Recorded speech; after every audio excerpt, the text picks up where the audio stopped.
for more videos.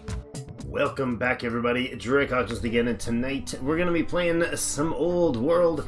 Hope you're ready for some fun. I love this game. I played it about a little less than a year ago when it entered the Epic Game Store exclusive. It was offered to me to sample it for you guys a year ago by the developers over at Mohawk Games. I guess Hooded Horse is the publisher there. So they probably facilitated that. They have done so again in preparation for the Steam release, which is May 19th this year, 2022.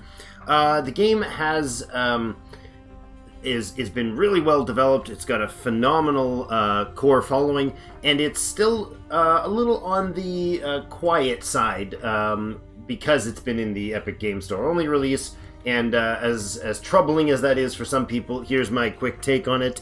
Layla and Soren Johnson, that are the lead team on this, are phenomenal. They've got the pedigree, as it said, for game design, same as was Alex, that's the senior programmer, and then like Mark, the lead designer. All of them spent a lot of time previously. I'm not sure if Layla was in Firaxis at all, but the three guys were actually with Firaxis on some of my favorite games growing up. Being Civ 3, Civ 4, and all the component parts of that. I loved their games back then, and I love their game now, and Old World is phenomenal. It is my favorite current, I guess in a month it'll be current, it's my favorite current running 4X style of the Civ genre. I will spend little time comparing them, and most of my time focusing on Old World, because it's a phenomenal game. And I think you'll enjoy it. So join me for a game of Old World. We're going to be revisiting our friend Nebuchadnezzar, the leader of Babylonia, Nebuchadnezzar. And I am Nebuchadnezzar, son of the Mesopotamian king. Well, we're going to be starting with this now. Old World is different in so many ways, and it does so many things well. It pulls from all sorts of things in the genre. The artwork, like I said, with Mark's artists there, is just phenomenal. I love the style of the artwork. It looks like thick pasty paints were used in a lot of the drawings. Like it's, I know it's graphics, I know it's digital, but it looks so authentic and beautiful. Really a gorgeous game, really well designed. The gameplay is phenomenal. It's in depth. It's enthralling. So. Fanfare aside, let's get down to the basics. So we're going to be choosing from one of these 7. Well, we're going to be choosing Babylon, but we could also be the Assyrians, Carthage, Egypt, Greece, Persia, and Rome. In this game, we're going to have all 7, including us, and we're going to have a bunch of probably major wars and diplomacies and intrigues and all the rest, I'm sure, coming up. So how does this work? Well, we're standard 4X Civ-style world on hexes.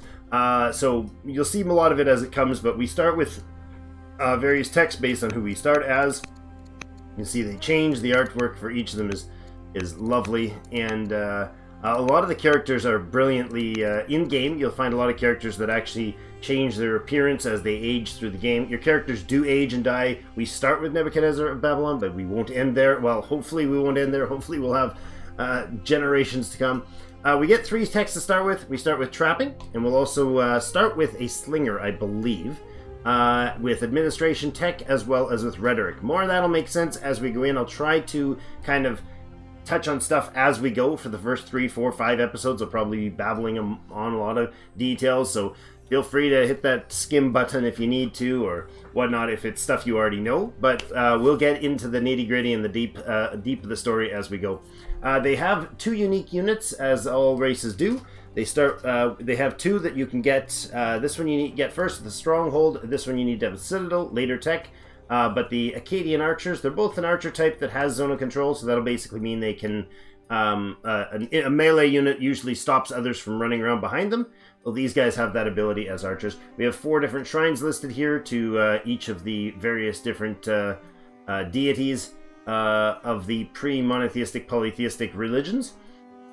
4 families to choose from. We have the Kassite family, we have the Chaldean family, we have the Isin family, we have the Amorite family. We also have our leader, who is, and we'll get into each of those, and we get to have 3 of those families in our empire. The 4th will just get the boot at some point. We are a scholar as Nebuchadnezzar. He can serve as a governor or a spy master. As a scholar, we can serve as governor or spy master. We're the leader, so we'll be able to do, you know, leadery things. We get inquiries in the capital. We can redraw tech cards, which actually can prove pretty potent. Allows us to more proactively choose our technologies. The leader mission is to tutor child. Oh, really? I didn't notice that before. He starts with some bonus wisdom, and so I'm not sure if it shows here. Nope. All cities produce a science per turn, plus 20% growth, as well as having plus 2 culture per turn per treasury. And then the rest of it's listed there. So all that stuff, we'll just go ahead and get started here. Well, we'll choose what we're going to go with. I think this is should be all set. I went through and pre-chose these things, so I don't have to spend too much time on it. We're Babylonia. We're doing the advanced setting. Babylonia, 6 opponents, so that's all of us. We're on mortality is normal, so people are going to have normal ages. Turn scale is going to be slowed down to semester, so you can do 1 turn per year or 2 turns per year. That's semestered. Event level is moderate. We'll do gender inherit equally because I think that's thematically accurate to the Babylonians of this time. I think. Primogenitor, so the oldest one. If the oldest is a girl, we have a girl leader next. Difficulty is the noble. So this is the point where you start getting potential raiders invading from distant lands, and you don't above that. But you still have some functional issues and no increased rebel chance by things. You have to really mess your people up to get them to rebel. Tribal strengths are normal. AI aggression is normal. The AI is pretty darn smart in the game. I like the AI, how it works. Development is fledgling, so they start with 2 cities and 2 technologies. We'll start with, well, 1 settler, no cities, and whatever 3 technologies you start with. They'll start with 2 extra technologies with 2 fully settled cities. So a head start, you could go none. Existing nations do not start with any extra cities or technologies. But we'll start with fledgling. All the victory points will be on, so victory from acquiring the target number of victory points determined by the number of cities on the map and the number of players or teams competing. Then there is double victory. Victory from acquiring twice as many points as any other nation. Must also have at least half the total victory points. Only possible if human player. Ambition victory is if we get all 10 victories, we can win that way. Time victory, I shut that one off. Map is going to be random. Map script is an inland sea. Then we have a huge map. And let's see. And resource density is medium. Let's see what else. I didn't choose the seed for it. You can shut off characters. You can do mess with the barbarians. There's all sorts of other things. I think this is lock save to save. The save file is checked against the hash to prevent modifications using an outside editor. And the game editors, the in-game editor is disabled. Yeah, that's just a no cheat thing. There's an undo button, which sounds really weird for this genre, but we would use it in cases where it's a slip click. So, you know, I go to click on A and I'm slightly off and I click B. That's, you know, that's not a big deal, but the undo is nice for that. But we won't use it to cheat our way through things or to redecide things like save scumming sort of scenarios. No starting technologies, but a higher base science rate. Interesting. No forced march. No, I think this is all good. We'll leave all this as is, and we could select mods. There's a bunch of them in the game already, because like I said, the game's been out for almost a year now. So if you do buy the game, the link is down in the description. If you do go and, well, at this point, at the time of me recording this, it would be to wishlist the game or pre-order the game on Steam. And if you are in the Epic Game Store, you already probably know about this one, but if you do want to purchase it there, I believe it is still there. It's also available on GOG at the same time as it's available on Steam. So choose your poison. And so let's get started with the game then.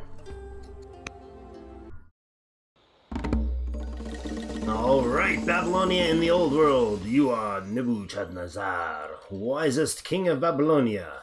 The myth of your people claim that you descended from a distant line of kings, but your people are broken and battered from disaster. Finally, take your birthright. It falls to you to lead the people of Babylonia into the old world, to forge a nation of knowledge and glory, one that will be remembered through the ages. The existing civilizations of the old world do not yet know the splendor and wisdom of Babylon, but they will learn. So we've got our king here, and the King Nebuchadnezzar, the founder, he is 27 years old, and this is his lovely daughter, his heiress.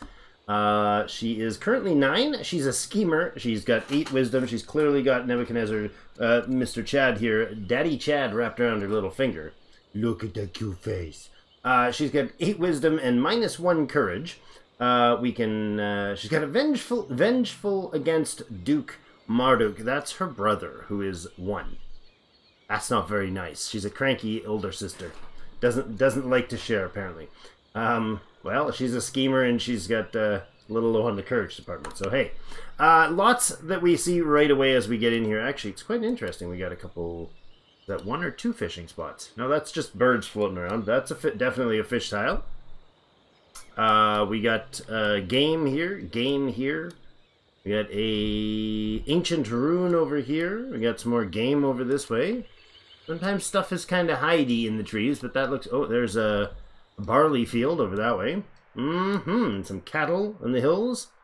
Horses. Sorry, that's cattle. This is horses. They do look different. They're not the same creature, Drake.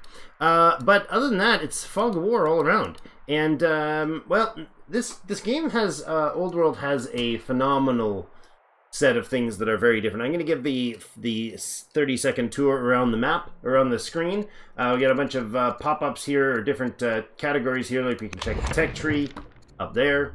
We'll look at that another time. We can take a look at the laws. You get to enact different laws, and they are all binary choices. This game is literally 90% choice making. So almost everything you do has a negative and positive consequence, and a way to, even 2 positives, but a way to direct the choices and the process and progress of your nation that will have lasting consequences. Like, do you go with the epic or the exploration law? Each of them has a different advantage. And you can't do both. Slavery or freedom, centralization or vassalage, and so on. There's, what is this, 15 major options in the laws department. The tech tree, you can get all of it. It's a process to get through, but you can get all of it as you go. Lots of different things. Show records screen. What's this? Home. Okay, all sorts of information on our cities. Up at the top, we have our money, our food, our iron, stone, wood, and this is orders. These are the things that we use to move our troops around, do everything. That's the major limiting factor on how much you can do. You can always end up, almost always you'll be able to, at least after the first half dozen turns or so, you'll always end up having more things you can do than you're able to actually manage as your leader. And that's part of the dynamic of the game. Is our leader capable enough and has high enough legitimacy and has built an empire big enough to allow him to manage more and more as he goes forward. You can purchase those with other resources, but we'll get to that at some point. We got some science going on here. The princess with her 4 wisdom points is the heir, and therefore she's actually adding 2.5 knowledge points for having that. This number doesn't scale linearly, so the more wisdom they have, or the more charisma they have, and so on, those numbers, like 3 charisma from our wife, from our consort here, gives us 4 civics, and the daughter giving us 2.5 global science for her 4 wisdom. If she gets a 5th wisdom, it doesn't go just a half a point more, and this doesn't go just, it goes 5 and 6 and 7. It goes scaling on a curve, so it's super powered to have some really high traits in that. So each of the members of the council, or the court, I guess, in this case it's just us, our consort, and our family, give us bonuses. We can later get ambassadors and chancellors and spies and whatnot that can add to that in various different ways and ratios. The queen consort has 3 in charisma, so she's giving us 4 bonus civics. We don't have a city yet, so we're not getting anything from any of our cities. We also are losing 2 per turn in our training because our not so courageous daughter, and we don't have any of those traits to offset it. We just have the wisdom, so science is good for us. We have a settler here. In normal 4X type of games, you just go find a place that's perfect and settle, and maybe somewhere on a river or next to a mountain or something. In this case, these tiles here represent populations that we are expanding our influence into. They're disorganized, populated areas. So they're basically urban centers. Now, they'll play in a lot of ways, but actual city sites like this are the only place that we can set up new cities. Sounds restrictive, but it's actually a phenomenal mechanic. So this fish, we definitely want. We want to get access to these game, for sure. But if we were to select our settler here and we choose different options, notice how the border around here changes. This is not permanent. We can adjust that as we go. We're not going to be able to get to the barley. That's one thing. We're not going to be able to get the horses or the cattle at this point, or whatever's out in these hills. This is more barley over here, so it'd be nice. Oh, we can get that barley. Ooh. Okay, so we'd lose, what, a few trees on this side, but we can get the barley, or we can go up here and get a bit more water. There's no fish or anything up there, so not really valuable. I like the idea of grabbing that barley. You know, we could cut these trees down and set up some, or no, we could cut trees out somewhere else and set up a nice little loop of farms somewhere over there. There's some sweet forestry options, good game. I like this. So, we're going to settle, but you don't just settle a city. You settle a city for or with a family in charge of it, and we get 4 of those family options. We have the sages down here. Sages are going to give us civics, as well as science, civics per semester, so that's just per turn. Anywhere, I'll be saying switching term, semester, hopefully not using the word year, because it's inaccurate in this case, but per turn, we're getting 2 civics if we found this city for every one of their cities that they have, or that they own. The family seat is always the first city that they settle, and the first city that you settle, period, becomes the family seat of that family, as well as the capital of the nation, giving them a slight advantage in future for their opinion and their authority throughout the empire in various different ways. So we have the sages. They're again, like I said, civics, a bit of science per specialist. They reduce the cost of specialists. They unlock the inquiry for their family seat. Acquire a random tech when you settle them. The next group up is the traders. They can add multiple roads per year, which is actually quite a potent ability when you're going inland, and it looks like we might be. Roads are to connect cities, and city connections are done if we hold down B. City connection, is it B? N? N. If we hold down N, we can see that all this blue line here and anything along this coast would all be connected in a trade network, because the rivers count as a free road. Anyways, these guys can add lots of roads, as opposed to normal builders that can only build one road tile. So for ever building road tiles, we would use them to do it, even if they were building in another city. Pretty sweet. They can they unlock caravans for the city, and they give you a court merchant. Their opinion bonus from distant cities. So if you got a couple of these Icene trader groups, make sure their cities are far apart, they'll be happier with you. The other city, the next one up, is the Chaldean Artisans. They give 4 culture. Culture is the way that you develop the cultural levels of your city. And you generally want high cultural levels. These guys are good for mines and lumber mill outputs, so they might be quite useful here. On the other hand, we also have the, we'll look at them in a second. -2 semesters to build urban improvements. Very nice.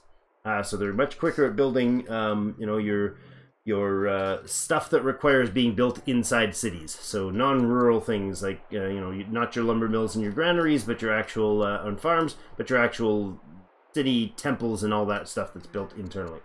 So that's impressive. You also gain a worker when you settle with these guys. That's pretty good as well. It's a good kickstart, and that would be a nice place. They also, however, we also have the opportunity to have the Cassite, and I was thinking probably they'd be our first choice. We can unlock the hunt. Camps and nets get 100% output, and when founding the seat, we also get some stone, wood, and iron, which is a nice boost to it as well. And we get some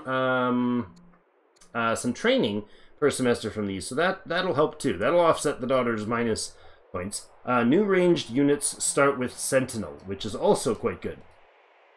Well, if we wanted to find out what a ranged unit was, or what sentinel meant, a fantastic feature here. I'll be doing semi-tutorialish side notes like this all through the game, but if I click the middle mouse button on something and there's a pop-up, it locks that pop-up. I can then move over, and I love this feature. Apparently it's in another game that I should play. I don't know, but I'm told that it's not new to this, but that's what I like about good developers. They are not too shy to use a feature that's just smart and invaluable for their gameplay, even if they're not the ones to invent it. The new ranged units start with Sentinel. So ranged units have a bonus when in trees, or sorry, they have negative when they're in trees, firing into trees rather, and scrubs. Units start with Sentinel. Sentinel is a 20% increase to combat within your attack and your defense strength. That's the cross swords, and the shield on top of it is attack and defense strength. And I could tell you that by just mousing over there with the middle mouse button, then lock it up. Nice. Attack and defense strength. If you see just the sword, that's attack. If you see just the shield, that's defense. Sentinel, anyways, and just left click again, and it removes that layer. But yeah, we can find out that information as we go. Nets, of course, and what they do. We get dyes, pearls, fish. We have fish we know there, crabs, and so on, right? So we can just back out of there. Now, I don't know which ones to choose now, because there's a lot of lumber around here. A whole lot of lumber around here. So late game, we would definitely get some huge advantages from lumber mills. We won't have mines around here, though. I'm thinking we'll go with the hunters. I think we go with the hunters. Camps and nets output. Camp, net. That'd be a good start. And get a... No, we don't get a worker from them. Really like that work. Can I just mix and match? No, we'll go with the Cassite. Let's get it settled. Alright, so we're going to start with our first research. Now, research is chosen from a collection of options. Not just straight up pick one like you do in Civ. There's a nice randomness to it, because, you know, this is the ancient times. We're not particularly well honed on our scientific endeavors. We're just learning, okay? We click, if you want to have it like this, that's fine, or you can click this up here to go to this fancy screen. Mousing over this bottom left here is important, because it'll say that the available are the ones that we can see here. Pretty obvious. But what's underneath it is the discard pile. So if I choose ironworking, then we start researching that. Stone cutting and divination aren't lost. They're dumped back in the discard pile. And when the discard pile... There should be a draw pile normally down here as well, but it's not. And when the draw pile is empty, the next time we get to choose research, all those cards will be shuffled back into the top, and we get to choose them again. So next time we might get metaphysics or drill, and we'll see those in the upcoming ones. I'm thinking we want a quarry soon, but we don't really have any spots for quarries. So... Divination for our magical shrines. Let's see. We could have... Is there any adjacent pastures? Volcanoes and mountains. Adjacent wonders. The Odeon. I'm just looking at the people and or the shrine types and what they're like what values and what kind of alignments we need from them. Each of them would allow us acolytes, which are the early priests type of things. We also get aristocracy unlocked or to be researched. Yeah, I don't know that any of these are urgent right now. So we could use this. Let's use this just to showcase it. We can use redraw because we're Babylon and we're awesome. So we can redraw. This will be not highlighted most of the time unless you're unless your leader is a scholar. So let's hit redraw here. Boom. Aha. We also get an extra option on here. So we get 4 of them on the list now. Okay. Rally troops and barracks. Interesting choice. Convert to state religion. What is that? 75% converted target to state religion. I don't think that's relevant to us right now. The High Synod, religious concord is founded.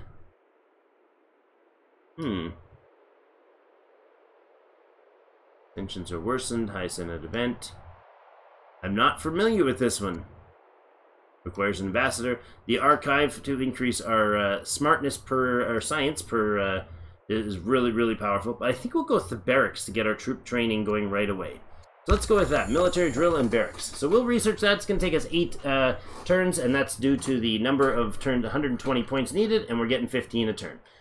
2 because we're Babylon, 3 because Nebuchadnezzar is the founder, or Nebuchadnezzar the founder rather has a 3 wisdom and he's the leader. We get 2.5 from our princess as we mentioned, and 8 as a base because we're on noble difficulty.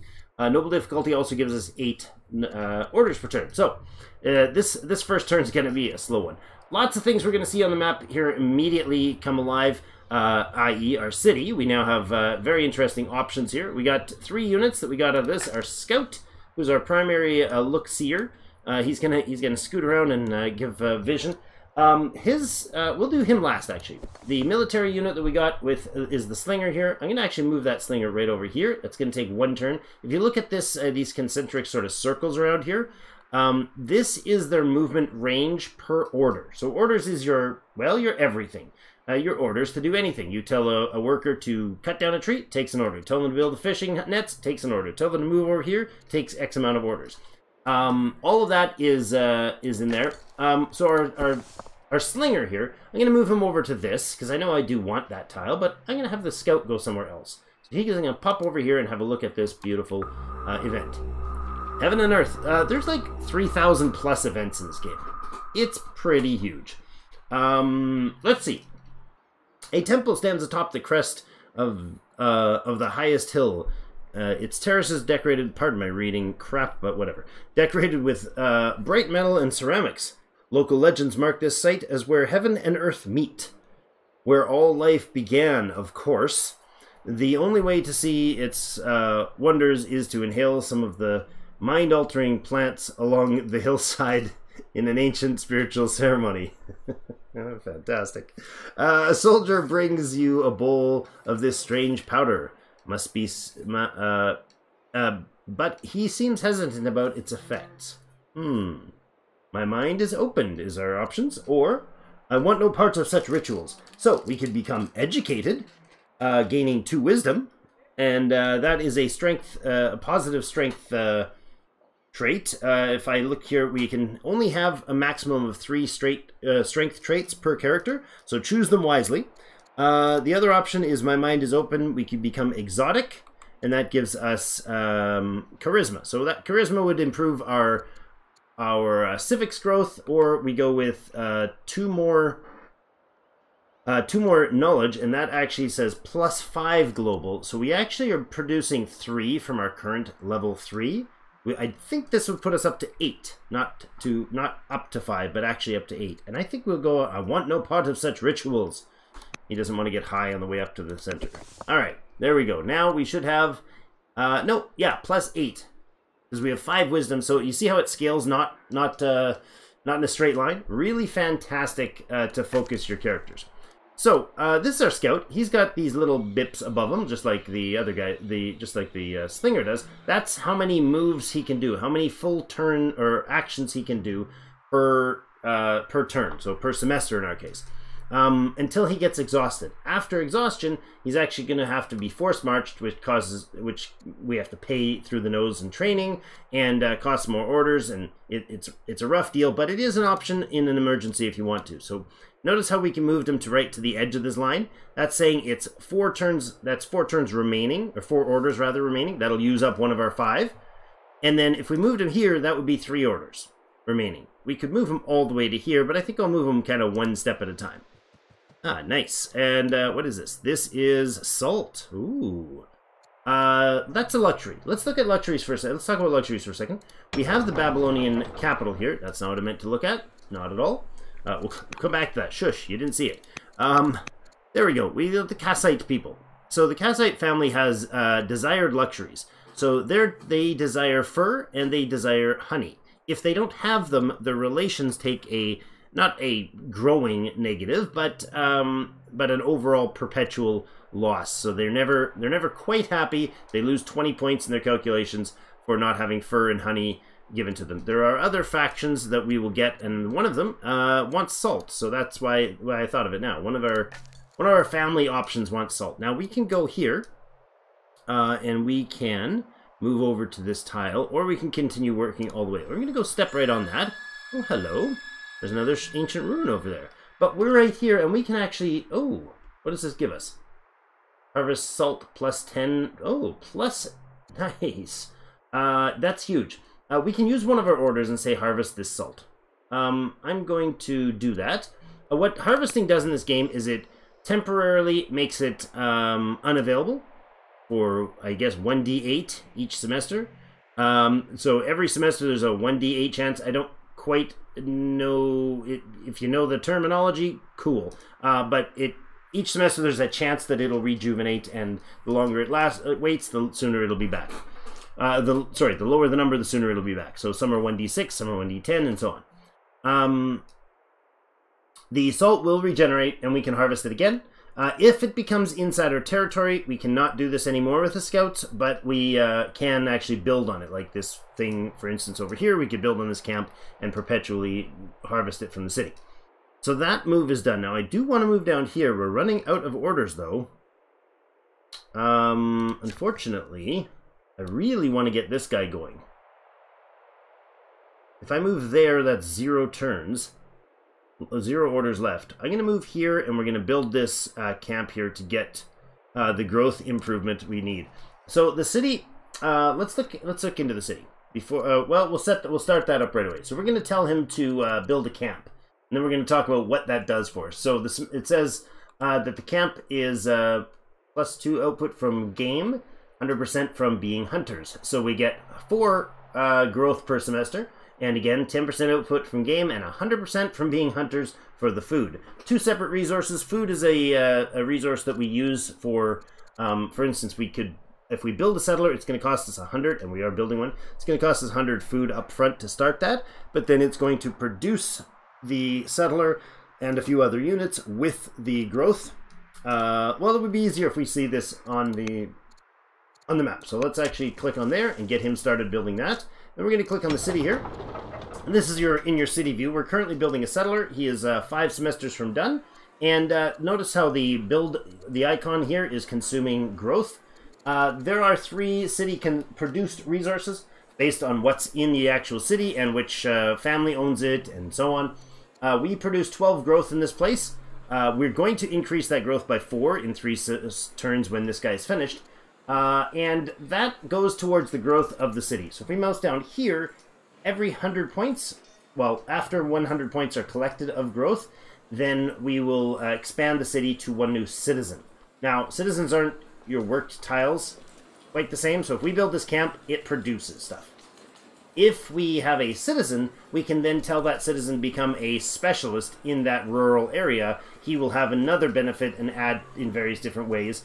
So they get consumed by being, acolytes or officers in your barracks, or farmers or fishermen and fishermen specialists and so on. This light down here is your culture. As we gained 10 culture from that salt, we started with a nice little juicy boost. Right now we're listed as culture of week. That's the 0 crap version. It gets higher as it goes up. You get more victory points for having better cultured cities and so on. You can build different wonders at different levels, different technologies, and so on. Your governors get better experience based on the size they're in, and so on and so on. The bottom down here is the next one down here is your discontent. Every city has a growing discontent that you have to offset in various different ways. You can do so by having things like a project, like a festival. Everybody has a party, they feel better for a while. It drops the number by 20 points, and we're going up by 10 a turn, so that's not great. On top of that, we can have various different things built. So if we're building like that festival, which is a repeatable event in the city, or the treasury, these civics are kind of like an internal of the city center sort of thing. They're not done on the map per se, not this set. So yeah, we could do the hunt, which is special for these people. What that would do is on completion, in this case 5 turns because of how many civics we produce. It would take us 5 turns to do it. When we complete, we get a free 100 food to the stockpile, and we add hunt level 1 to the city. So every turn, this city forever increases its growth rate by 1. So these things become quite huge in the long term. You want to increase your culture, you want to do these your cultural levels of your cities, or you want to increase your population, or you want to increase your funds. You got to do these things early. So A lot of long-term investment opportunity down here. The training is your military, as you'd expect. A few other things lie in this training category, but we'll leave it at that. Training is this red shield up here, and it's consumed only when we, by the city, is only consume it when we're building these units. Otherwise, it's stockpiling it for things like training, giving upgrades to units, or assigning generals, or all of those other things. Growth, like we said, will build all these characters up here. So to make a worker, we're going to take 50 production of civics, so it's going to take us just less than 5 turns worth. Make sense? Alright, what else? We could assign a governor, which we actually can do at our initial city right away, because we start with one building right here, which is the little unknown. It's a garrison right here. So we can start by adding a governor. So let's assign a governor to the city. We got options. We could have ourselves as the governor. Our lovely queen consort here could be the governor, but she's considered cruel, so that's negative. So she actually would reduce the growth of the city by 2, but she would increase the civics production by 1.6. Not great. Naturalists. What is this? Naturalists. As governor, lumber mills and pastures get an output by increased by 50. Interesting. We could do it, which would be prosperous. As the governor, we get 5 coin per semester per culture level. Okay. We get 0.8 science, and that's due to, I believe, our being the governor with our current knowledge level, or current science level. And then we get the 2 increase 2 growth. So, hey, we could be the governor for now. Or we cannot. Oh, we haven't the orders to assign that today, so we won't be able to do that this turn. So we've used up all our orders. We're going to hit end semester here, and we're already at the end of the episode. We're going to run about 35 minutes, 35 minutes or so on these episodes, so we're going to put in a cut there. We have a whole lot going on. There's a bunch of information down here about what happened at the end of that turn, what we can do in the next one, and so on. Our family, the Kassite family, has their leader here now. Our family's doing its thing. There's a lot we're going to cover in a short time. We're going to go down and explore this new territory down here and kind of see what our neighbors are like. Ah, look, we have seen off in the distance there's a new city site. Ooh, and it's got some metals there. Might be a good mining spot, and some more trees. Chaldeans, maybe? We're going to look at that next episode. Thank you, everybody, so much for joining me. If you do enjoy the videos, each time you're watching, I'd love it if you'd hit the like button as soon as possible. It really does help the thing, you know, the YouTube blah. If you want to see more of it, I do put videos, a couple, usually a day, of various different things. So this will probably be one a day sort of thing for a while. I expect long binging content, so I'm hoping that it'll be helpful, it'll be educational. If it is, you come along and you enjoy it, hit the sub at some point, and join us. Bell notification if you want to be notified when the videos go out, or when we stream Monday, Tuesday, Thursday, and Friday here on YouTube, and at 9 p.m. Central Time, so night time in the Western Hemisphere. But this is Old World. I'm loving the game. I loved it back when we played it the first time almost a year ago. I'm excited to be able to have a key again. So again, thanks to Hooded Horse and Mohawk Games for the key and to showcase it to you guys. And thank you so much for all of you for watching. And we'll see you in game.